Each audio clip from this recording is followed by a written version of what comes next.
এই যে পরিস্থিতি তৈরি হয়েছে আপনাকে ঘিরে এখানে স্লোগান দেওয়া হচ্ছে, পুলিশের উপস্থিতিতে এই যে ঘটনা ঘটছে, পুলিশ লাঠিচার্জ করে যে তাড়াতে পারছে, এরা কারা?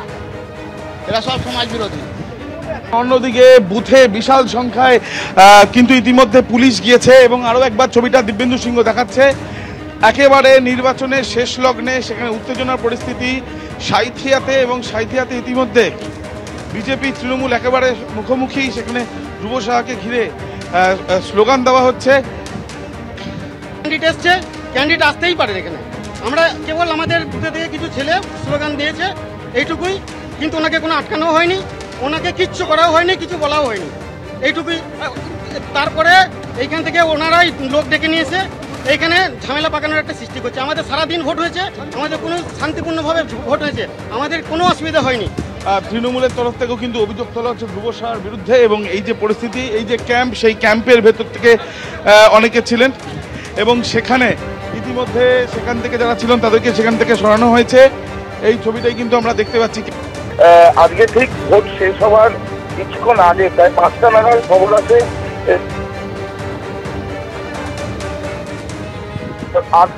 সে, তার কারণ সে ভয় বেরোতে পারছে না, অভিযোগ করায় তার নিজের দলের কাছে সে অভিযোগ করে। এরপরে সভাপতি এবং প্রার্থী তারা দুজনেই সেখানে যায়, জেলা সভাপতিকে ঘিরে বিক্ষোভ দেখাতে শুরু করে তৃণমূল কংগ্রেস, এবং প্রার্থী বুথের ভেতরে গিয়ে এক প্রকার সেখানে তিনি আটকেই থাকেন। তার কারণ তার বক্তব্য, তার যে এজেন্ট সে সেখানে আটকে রয়েছে এবং সে ভয় বেরোতে পারছে না, তাকে নিরাপত্তাও দিতে পারছে না পুলিশ।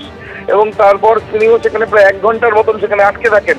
এরপর সেখানে সে বিশাল সেন্ট্রাল ফোর্স এবং অতিরিক্ত পুলিশ বাহিনী সেখানে যায়, এবং তারপরে তারা এক প্রকার তাদেরকে ঘিরে রেখে সেই এজেন্ট সহ প্রার্থীকে বার করেন। এবং যে সময় বার করা হচ্ছে সেই সময়ও পাশের ক্ষেত বা মাঠ, সেখানে প্রচুর সংখ্যক তৃণমূল কংগ্রেসের কর্মী সমর্থক তারা সেখান থেকে কিন্তু গো ব্যাক স্লোগান থেকে আরম্ভ করে জয় বাংলা স্লোগান এবং বিক্ষোভ করতে থাকেন।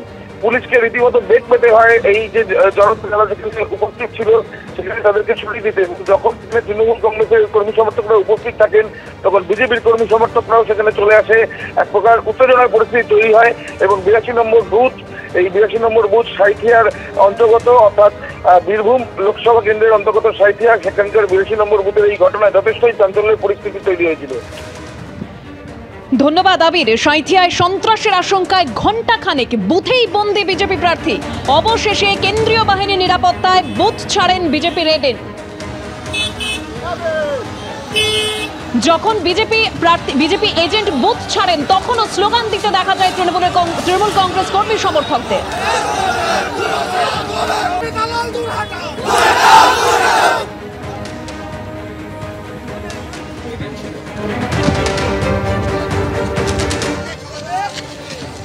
অর্থাৎ আপনারা সাঁইথিয়ায় দেখছেন সন্ত্রাসের আশঙ্কায় 1 ঘন্টা ধরে বুথেই বন্দী রইলেন বিজেপি প্রার্থী। দিনভর তৃণমূলের বিরুদ্ধে হামলা হুমকির অভিযোগ তুলেছে বিজেপি।